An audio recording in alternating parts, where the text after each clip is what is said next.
Uh, the libertarians, we're experiencing right now a problem with tomatoes. It's a general freak out across the United States about tomatoes.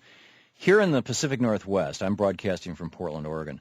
And in Oregon and Washington State, when the lettuce E. coli scare happened half a year ago or thereabouts, both states, I believe, I know Washington State did, I believe Oregon did as well, put into place inspections on the ground at the sites, had state inspectors going out and testing irrigation water for fecal contamination or bacterial contamination so that we know that agricultural produce produced in the Pacific Northwest is actually safe. There are no unsafe locally grown tomatoes coming out of the Pacific Northwest. We can guarantee that. Libertarians, by and large, if this were being done by the federal government, would be opposed to this. Am I correct? Probably most libertarians would be, to let the marketplace prevail.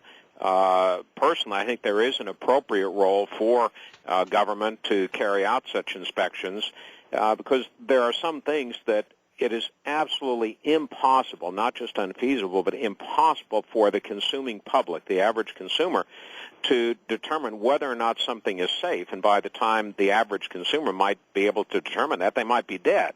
And then, sure, you have a right in the courts, but it ain't going to help. So you're a liberal on this issue. I mean, because the libertarian perspective, having been there, 20 years ago inside that party, the libertarian perspective is the government should basically be running the police and the army, and that's it. Get the hell out of everything else, and let the market fix it all. Well, there are all sorts of jokes about libertarians and how few people it takes to screw in a light bulb. It takes no libertarians because they let the free market do it, right, and so forth. Well, my comment is that libertarians are Republicans who want to smoke dope and get laid, because libertarians are opposed to laws that would prevent prostitution being legal and that would criminalize drugs. But on the other hand, like the Republican Party to a large extent, they talk at least about doing away with federal programs. But it sounds to me like... And there are a lot of federal programs and federal agencies that do need to be done away with. And this is where all libertarians can agree, even though there might be differences on how far to go in some areas. And I think this is reflective of the fact that they nominated Bob Barr as opposed to some of their other nominees, candidates, for the presidential nomination.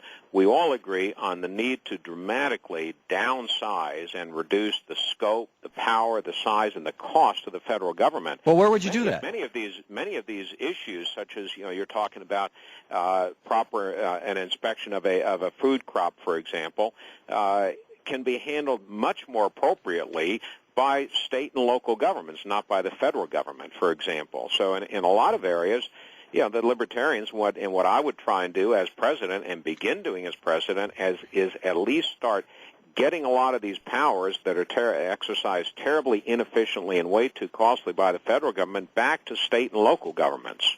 So what would happen is ultimately that if somebody had the misfortune of being born in West Virginia as opposed to being born in New York State, that their schools would be less standard, their food would be less safe because the tax base in West Virginia is lower than that in New York State, and so the resources and services provided by that government of that state, you're essentially going back before the Civil War, before the 13th, 14th, and 15th Amendments, are you not? No, I think that's a gross oversimplification. But before the Civil War, we had strong states and weak federal government. After the Civil War, we had a strong federal government and weak states. Well, the real tremendous growth of the federal government occurred later on in the 19th century. I think not so much right after the Civil War. That had something to do with it, certainly, yeah. But it was most of it after World War I. Yeah. During beginning in the so-called Gilded Age, the industrialization of the country, and then certainly early in the 20th century, it just took off under both Republicans like Teddy Roosevelt and Democrats like Woodrow Wilson. Yeah. But there are going to be differences among how the different states handle certain public policy matters, and that's a basic principle of federalism. And I think that's to be supported and applauded. Let's discuss. Can you stick around for another segment? just one more segment. Great. Okay, Bob Barr, I would like to discuss federalism with you and find out what the libertarian philosophy is on that. Bob Barr, let's see, BobBarr2008.com, by the way, the website, and, of course, the Libertarian Party. We'll be right back. 16 minutes past the hour.